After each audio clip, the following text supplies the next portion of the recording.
Yebela vitesse à G. Yebela vitesse à G. Bouloukoudou, il y a Congo Swiss TV. Bouloukoudou, ça c'est du bio. Et nous, Congo Swiss TV, c'est du bio. Kuna, il y a une chambre forte de thé. Vraie information, c'est Congo Swiss TV. Bouloukoudou. Et il y a un Congo Swiss TV. Tsunga.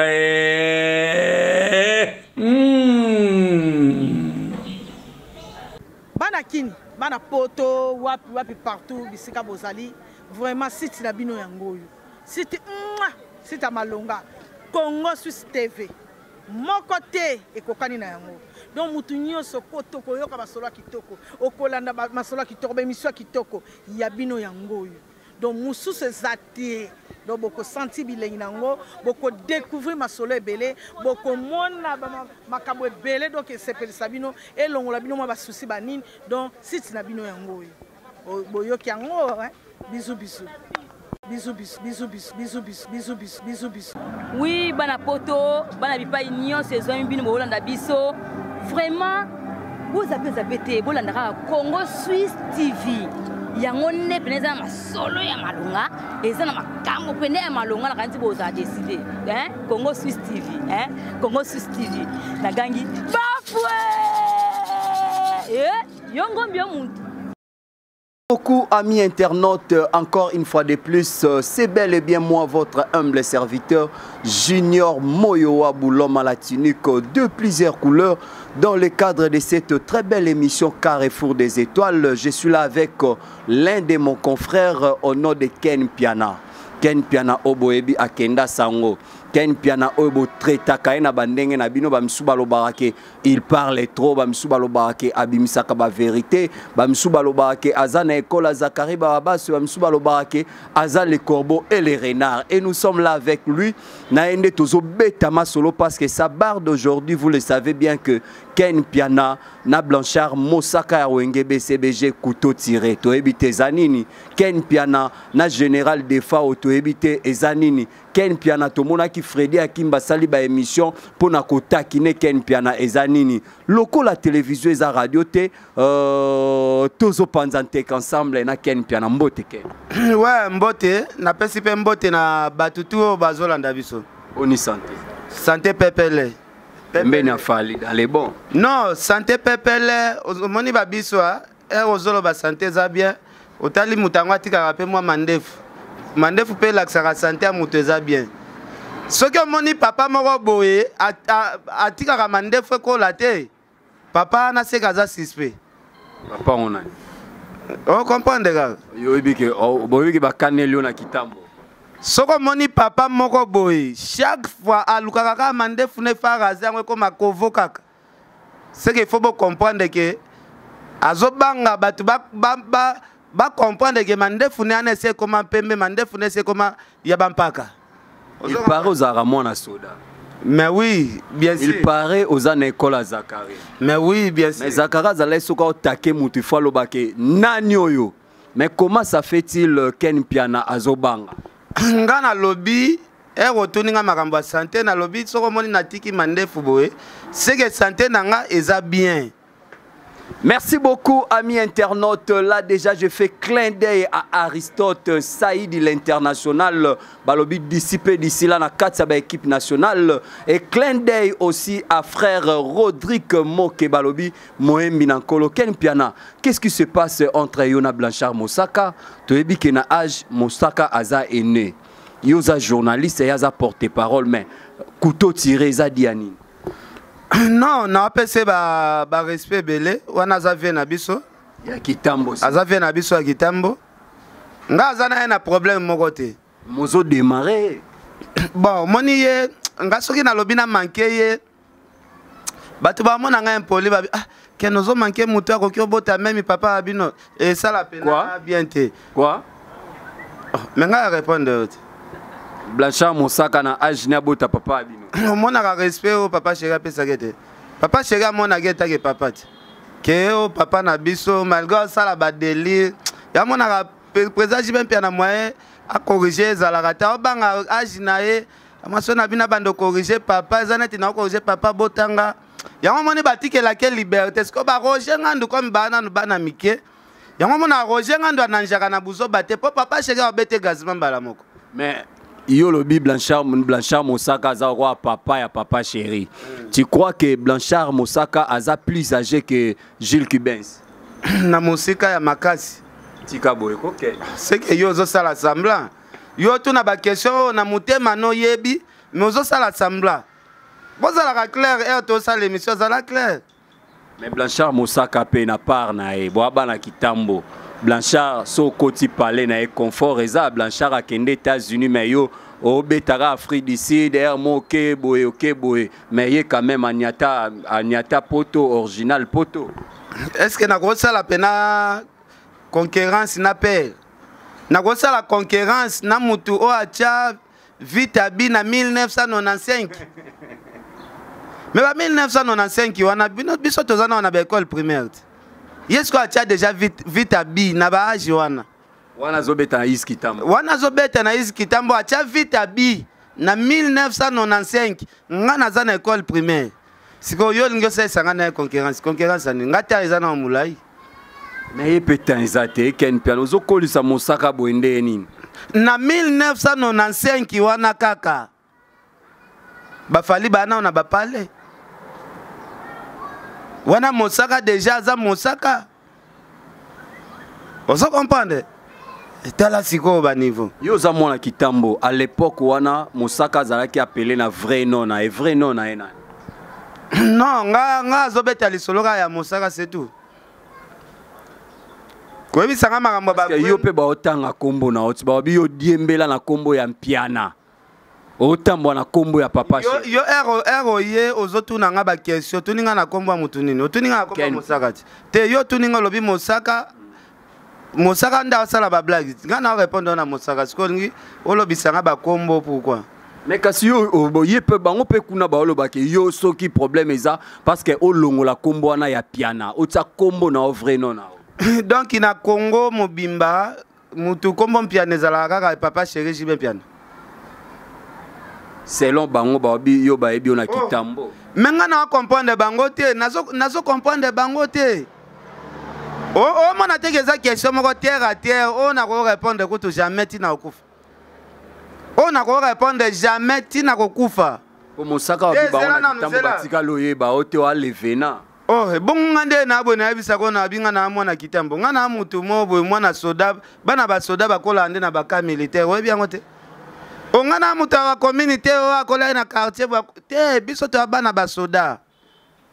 Moi papa bino batindi imitation na Kisangani akena bana nae. Batindi imitation na Bunia bakena bana biso bana basoda seya mobutu ezala bongo. Batindi imitation na Lubumbashi akende na mwasi na ye na bana. Apo yo yebisanga mwana soda azala mwana ya commune moko boye. Bana ezala te.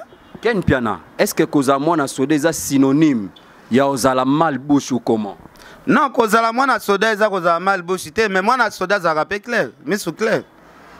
Mwana soda za rappel yo mamutu te. Conflit na yo na Mosaka, il paraîtrait Mosaka leka ki alobai makampo na Fali. Yo oye o revendiqué. Rôle nini ozo jouer na staff ya Fali?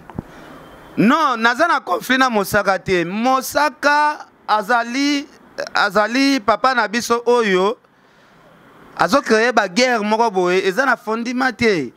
Ngana osenga nde ba fanatique nyonso ya wenge BCBG avec beaucoup de respect. O to pesa papa chéri ba meka kotele mela Mosaka. Yebisanga Fali artiste neti Fali azakane na porte parole te. Fali alobaka mabe ya papa chéri te. Abi yo na manike bokomba porte parole. Ba porte parole ya depuis journée. Bongo na okendo sala bemba makambo ba ve monip. Na Hollande la évolution ya Ibrator chante jibe piano. Yo habite ke ngana ochango chaque dimanche na luka recite ya Ibrator. Po nazo travailler na batu presque nyonso. Siko yo ebisanga ngana za porte parole ya Fali siko musala na nga siko na ochango wapi. Babi yo adopta stratégie moko boye odiembela aka na ba base. so moni fali azo préparer concert na ye à Grand Hôtel au diembele komi mikolo wana mutu afali so moni leki otali mutu mikolo azana makamndeti mikolo ba biloko moni Mondi Production akufi oluki o soigner na bana maison mère okomika ke wera na famille baza bien po aka na day wana o participer. Mais papa yozo sala nanga émission nga na bandi parcours nanga makambo ya TV yo mususu na mwasi oyo lingi mso itikala oyeba ote mususu memi batu ya veni na bino nga na bandi TV nazopela na TV na yebani koleka memi na yebani koleka yo memi na veni na bino nazana banoko na bino ebele o bayebi yo kutu te yo neve na bango menga azoyebisa yo TV za radio te nga nasali kombo na mboko oyo batata mwasi na yo kaka mutu osala nanga émission awa ebele bayebi nga me yo ndeko na bango bayebi yo te oza sûr sikoyo ozotuna nga soki naza sûr ozomona te ke bakestion oyo ekende nango teka te ve monibi aza vie na nga oyo toyebani depuis longtemps ve monibi nga asala baémission ya batv nga asali baémission ya tv plus de 10 ans parce que ve monibi akomela nga testo chaque dimanche 6h du matin si akomeli nga lupango bokende wana na matanga wana lupango place bato ebele ebele bazoya kaka baprofite bakoti lupango wana na moma matanga mengeza lupango tozala fana na ve monibi bien sengle to fandi na cheye na résidence na ye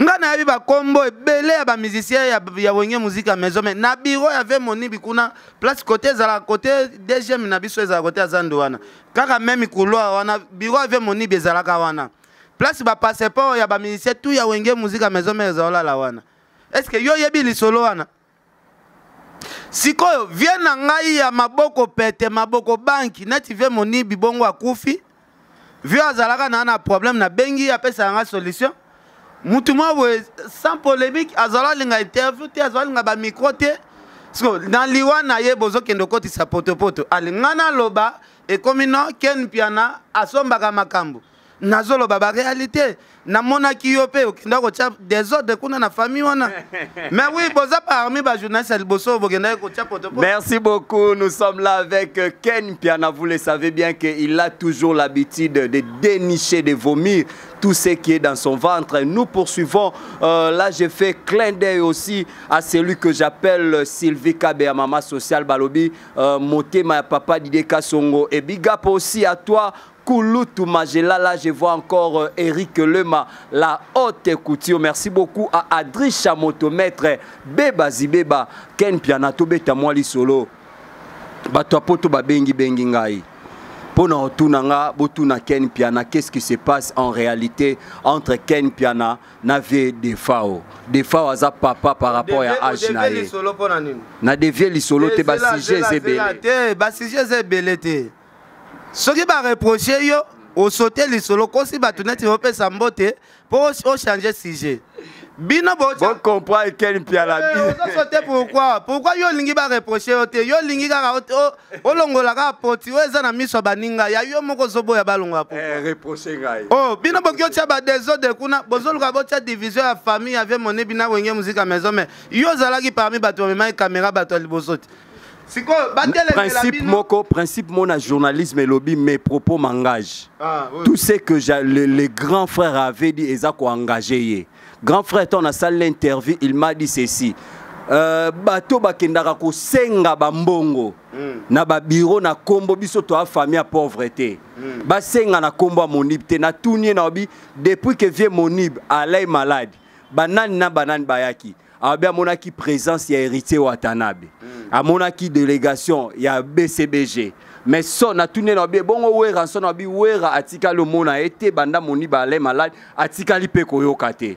Ken Piana, que voulez-vous que je fasse en tant que journaliste? Bino pa ani bosala ki analyse te ya ko reprocher famille que non moni bisoki lelo asombi banda ko ebele ezaka na bambongo azoka na wenge musique à maison mais Monib abanda avant wenge musique à maison mais il a été déjà Monib. Ozomona ke yo za parmi ba traître o ba lesi bon o ba corrompre po bakende batia désordre na nga azoyebisa yo toza baanalyste eza na mutu moko aza na nsima makambo azotindika bino bajour ozomona teke langage est-ce que Ken Piana yoyebi nga teke na journaliste sans mutu nabe ozomona teke langage no échange te awa na oloba baavantage ve monibi azwa na maison mère yango esombisa ye bandako yango esala tinda bato na poto yo deja devie non avant maison mère kuta bandaka makambo na ye mosusu azala déjà producteur à Bangadia dia producteur ba gâteau bivins avant maison ozomona siko nayebaki na nga kaka keza na likopa moko ese salami.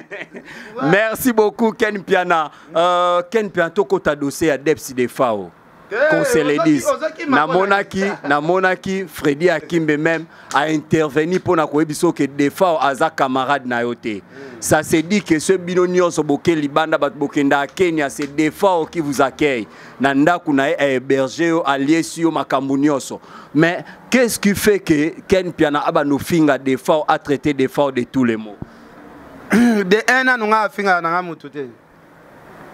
Viens à biso de Fao azwaki fiwana Karine a kopese trophée.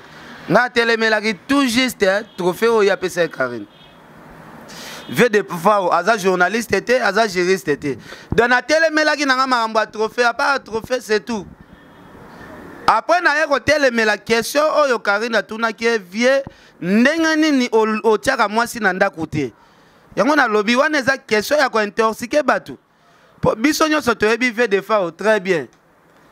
Mutuna mutaza na ndenge ya bulela ka vie de Fao kina vie soki vie ko tia mwasi na palette. Ponani. Mais yo yebi pourquoi ko tia mwasi na palette? Ngai pe na yebi pourquoi ko tia mwasi na palette? Mais ça makambo alobango na mikote. Ken Piana, toi tu es journaliste, ozo basé journalisme na on na ba rumeur. Kasi rumeur wana yango ezo sala ki mo eto loba makambo biloba loba na miko ezate. Po toza ba preuve nango te. C'est ça. Merci beaucoup Ken Piana. Si c'est vrai que yo zalaki honnête, mais comment ça fait-il ba confrère na yo ba Freddy Akimbe na mo pe ba sali ba émission pour na répondre yo biso ou tozala na anniversaire je crois à Christelle Boanga il me dira que il faut na répondre Ken parce que ça n'est de trop azo manquer ve de Fao ba matika songo au mona te que ça là il peut bien te par rapport à âge Javier.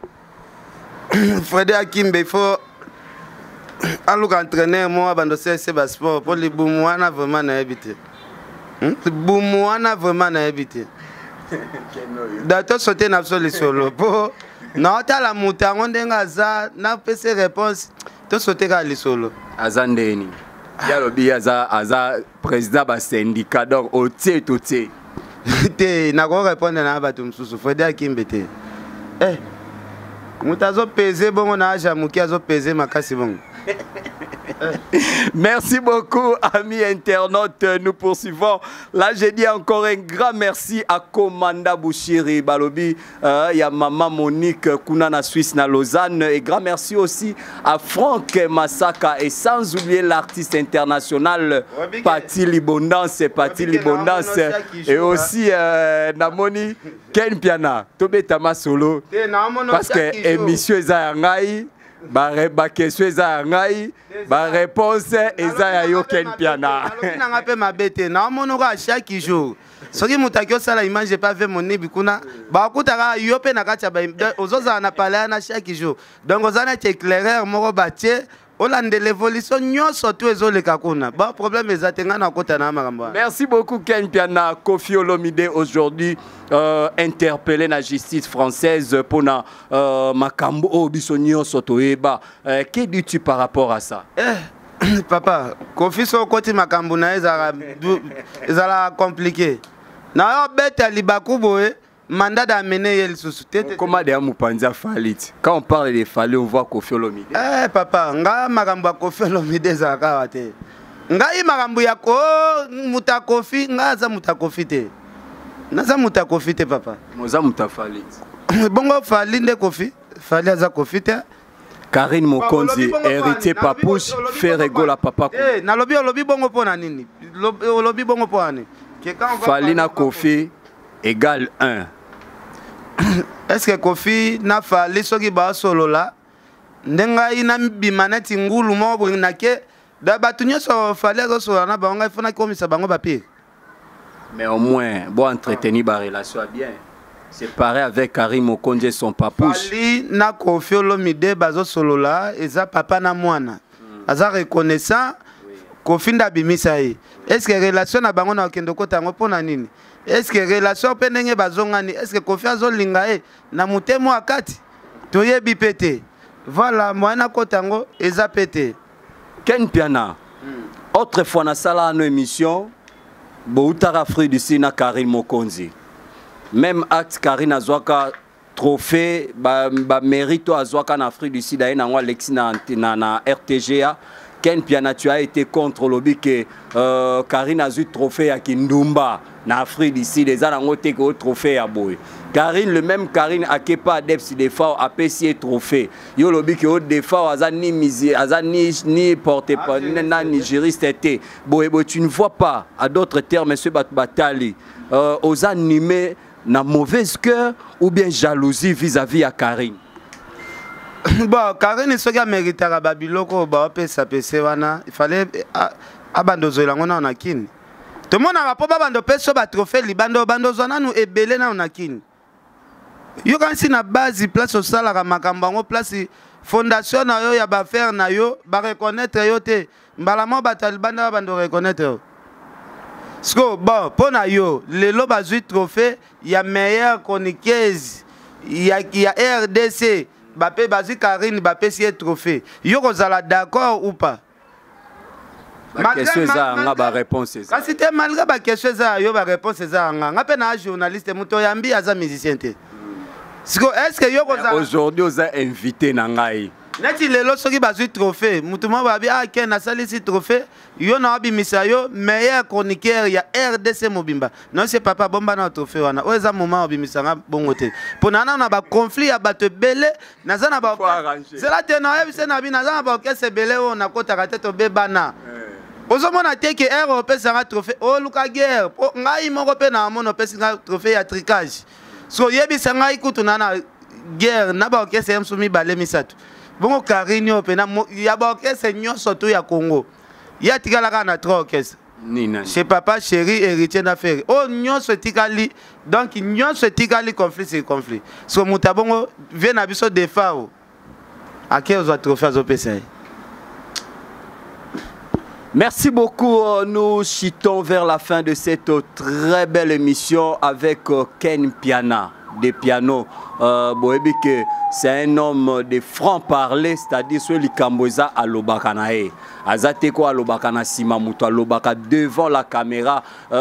Merci beaucoup, na frère Alex Kalusha. Balobi Moembi na kolo respect na basal Nanzambe.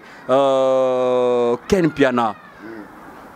Tokomi na suka ya émission. Na tika na question moko na tunayo. Ken Piana professionnel de médias.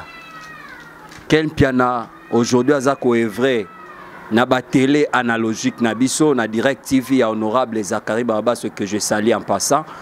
Ken Piana aujourd'hui azana fimbu na fimbu o ezali chaîne YouTube na e tant ozo sa analyse lelo ya presse congolaise étant professionnel ozo mona ngonde nini ça évolue ou bien ça ko rabaisser ou bien ba insanité et koti étant professionnel. Ben insanité ça depuis kala. Ben insanité ça depuis kala. Qui impolitesse si peut biso ba chroniqueur ba chroniqueuse to copier ngo pas ba artiste musicien. Ko fingana na bango wana to copier molimo wana pas ba musicien. Soki lelo ba benga biso ba impoli donc eza milimo o to zue pas ba musicien biso peut to laté parce que lelo ba chroniqueur na ba chroniqueuse ba comment vivre peu na moi vie net ya ba star ya moni biso ba révolutionnaire to linga to vivre net ba ndekende qu'est-ce que mona ba journaliste ba comment on a papier monsieur moi pour de donc marambo nyonso o ba musicien ba salaka lelo ba chroniqueur ba lati yango il faut y pas bête lamba moko boya systématique au moins net pantalon bo o na latio papa, vous avez caméraman, moi likili, mais filmer qu'à forcer car. Vous avez envoyé net imbatio na latio. Normalement journaliste à gola tambacha beauté. Vous avez envoyé mbati ya ba artiste musicien. Yo pour latia on sait que vous avez na ran ba chronique. C'est là que Sina expliqué yote. ozolukani defo nini oluke nga nazoloba boye nalobi boye mukase ozotala mukase na se nazotala ndenge olati nalobi omoni ndenge olati façon bajournaliste tokolataka ndenge ye olati. Merci beaucoup. Tina se boye nde style na biso yango me style na nga ya boye ndenge na boye eza style ya bajournaliste te oyo eza bafotocopie oyo tozokopie pa bamusicien tala mbati ya boye vraiment okende osala journaliste alati mbati ya boye oyo eza na fingisa déjà presse yango tala mbati ya boye vraiment sikoyo a majorité bazolata nde boye sikoyo oyebisanga tosala nini vie nanga Jimmy Belau a majorité boye nga kutu nalati mwa bien donc ngai naye nalati boye na Félix Wazeko confusion exacte ndenge moko na Félix Wazeko ozo comprendre donc dans senga toluka kobongisa mwa muke tolongwa na merci beaucoup wana nyonso na bokasite ya maître John de Switzerland bomoni wana teni na biso ya presse just wonderful amis internautes, ça n'est fini aujourd'hui. On était là avec Ken Mpiana, balobi le boss ya Fimbu na Fimbu et aussi journaliste au sein de Direct Télévision et honorable Zachary Barabaswe. Et quant à moi, je tiens à remercier le full big boss et mon papa, maître John de Switzerland balobi, motema son Altesse royale Maman Micha. Comme on dit, lorsque vous voyez un homme fort, c'est que derrière lui, il y a une dame forte. Elle s'appelle Micha Micheline balobi, maman ya bane belé, maman Boto, maman na Kenzo, maman na Léa, balobi, maman na Leslie, donc maman ya bane belé. Grand merci aussi à tous ceux qui me soutiennent. Là, je vois l'international Aristote Saïdi et le chantre de l'Éternel, frère Rodrigue Moke Balobi, frère Alex Kalou Chabango, Debaembi Nankolo. Grand merci aussi à Sylvie Kabea, Espéfac, rendez-vous le 14 juillet, Kounan à Paris, na Geneville Balobi, soirée Zaka Moko. Grand merci aussi à Eldu Jengombo parce que tu ne cesses pas de me soutenir. Grand merci à Kouloutou Magela, la diaspora marche, et aussi Eric Lemala, haute couture, grand frère propre à Drisha Moto, maître Beba Zibeba, et aussi Commanda Bouchiri, Motema maman Monique Balobi, wana ba papa o ba conseiller kanga ba soutena kanga. Et merci à MSK Franck Massaka @. Grand merci aussi à Patty Libondance. Et quant à moi, je tiens à remercier la personne qui était derrière la caméra, Jires Kilongo, et assisté aussi par Laetitia Meta. Et grand merci à toute l'équipe à Fimbu Oba Assista Kibiso. Et quant à moi, je vous dis, restez branchés sur Restez branchés sur www.Congo Suisse Télévision. D'ici là, portez-vous bien. À la prochaine. Bye. Yebela vitesse à G. Yebela vitesse à G.